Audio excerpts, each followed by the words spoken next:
Hello everyone, welcome back to my channel. If you haven't already, please hit that subscribe button below. In today's video, I am going over what you need to pack for the hospital for delivery, and these are all items that you will actually use. When I was preparing for the hospital, I did so much research and there were so many mile-long lists of things that you should bring. But let me tell you guys, you want to be sure to check with your hospital because they ended up providing more than half of what I brought. So I definitely overpacked, so definitely check with them.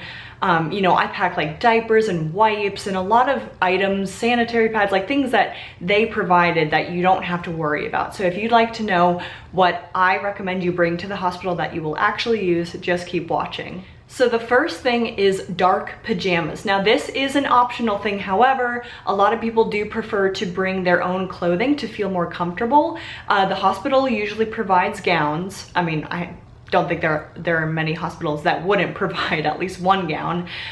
So this is something that is completely up to you. So personally, if I had to do it over, I probably wouldn't have brought my own stuff. I would have just worn the hospital gowns, and I did end up wearing them for the majority of the time.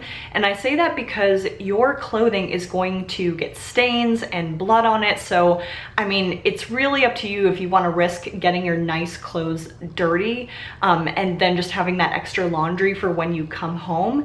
But if you are interested in bringing your own things, I wore this very comfortable black nightgown, and I will link everything that I'm mentioning below.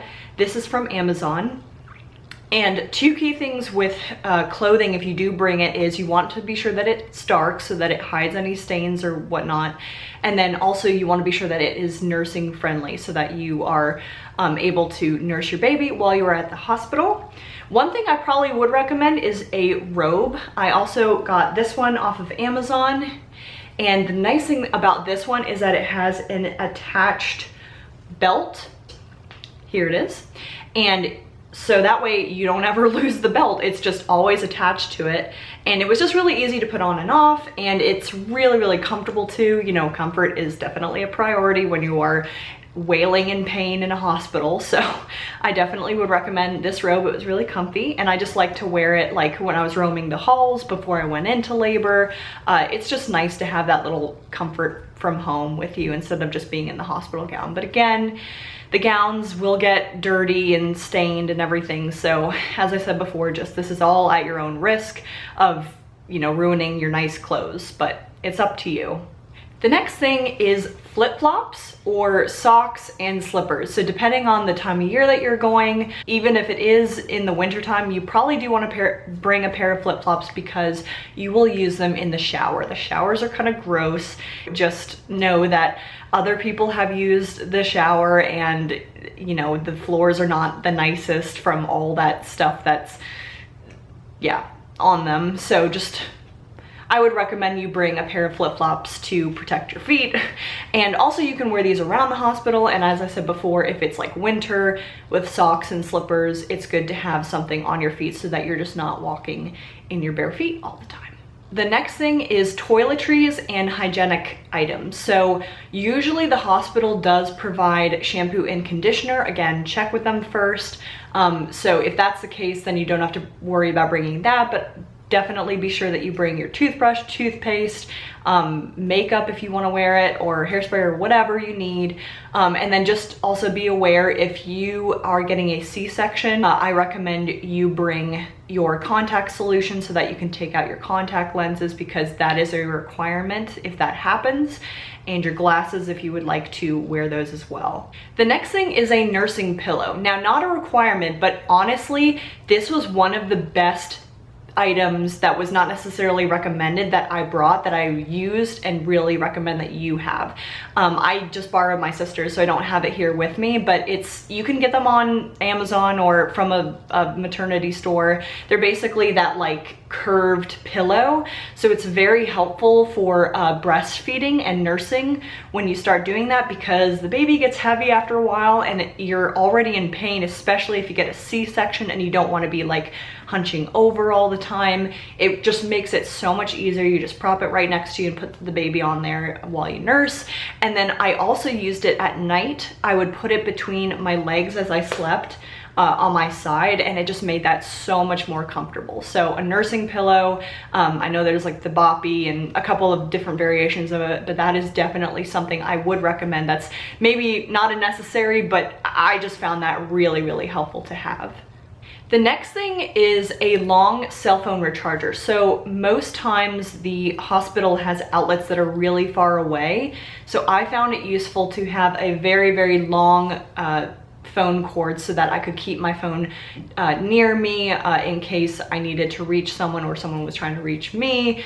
I didn't really have to worry about that so much because my husband was there and he just sort of handled all that. But it was still nice because sometimes when you're sitting there for so long, which you will, guys, I mean, sometimes it takes a very long time till you actually are ready to give birth and you're just sitting and waiting for something to happen. So you kind of want to have something to do and be on your phone or watch TV, but I would recommend a long phone cord. I got this one on Amazon. It is an Amazon Basic and it has been very good for me. So I would recommend this to you as well.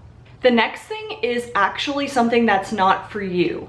This is something that is for your nurses. Your nurses, guys, they are your support team. They are rooting you on every single second. They are there to help you with everything, and they're amazing. I mean, I had such a great experience at my hospital, and unfortunately I can't say that about everyone, but I was so grateful for the staff that helped me through my delivery, and I'm so glad that my dad actually thought of this. He went out and bought a basket of fruit as a thank you to them for helping me through it and just being such a great support to me. So this is something that might not be a necessity, but is so nice because I mean, they really do such a great job, and they're very grateful when you show them your appreciation for what they've done for you. So I would definitely recommend you get them, you know, a little gift, a little thank you for their support and their help through the process. The next thing is a going home outfit for you. So you want to be sure that whatever you bring is, again, going to be dark colors for stains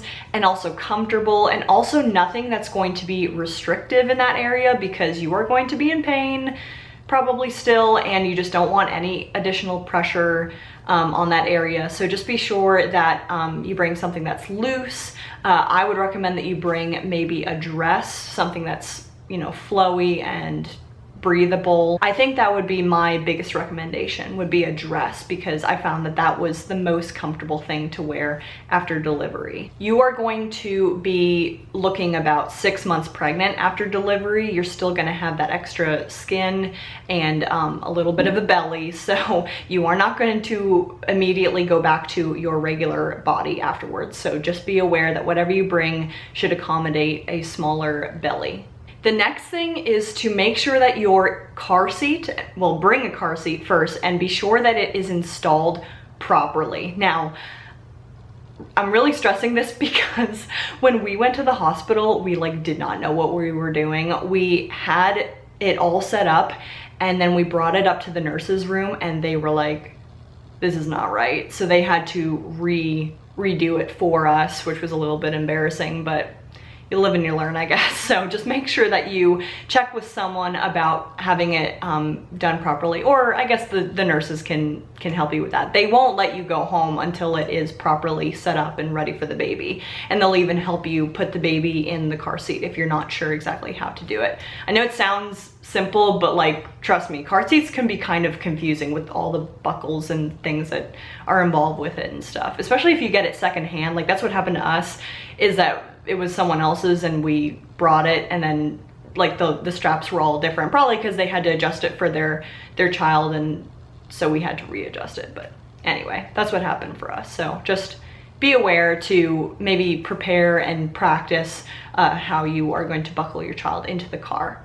And the last thing is a going home outfit for baby. So the hospital usually lets you use their clothes and will just put your baby in whatever outfits that they have there and provide for you. But then when you go home, they will not let you take stuff. So you want to be sure to bring a going home outfit for baby. I recommend something that's just simple. I know that you want to get pictures at the hospital, but I mean, why not just wait a couple minutes and put them in the cute stuff when you get home and the nicer surroundings anyway. But yeah, that's just my opinion. You can do it at the hospital too if you'd like to, but I would recommend for sure to bring socks for both their feet and their hands, because when they're first born, they have really long fingernails and they can scratch themselves, and that happened to my son. So you just want to be sure to keep that safe and cover their hands with either mittens or socks. We also have an electric nail file now that we use that I got on Amazon. If you'd like, I can link that below too. That's been really helpful because it's so hard to keep them still to clip their fingernails. So an electric nail file has been one of the best purchases that I've had from Amazon. And if you'd like, I have another video about that that you can check out about my top Amazon favorites for babies. I hope you found this video very helpful. I just want to say congratulations on your baby, and I hope that you have as great of a delivery and staff as I did at the hospital. Please like and subscribe to my channel. I'm constantly uploading content on motherhood and breastfeeding. I also have a lot of DIY projects and interior decorating ideas, so you can check those out too. And subscribe to my channel, guys. Comment below, let me know what you would like to see next, and I hope to see you next time. Have a great day.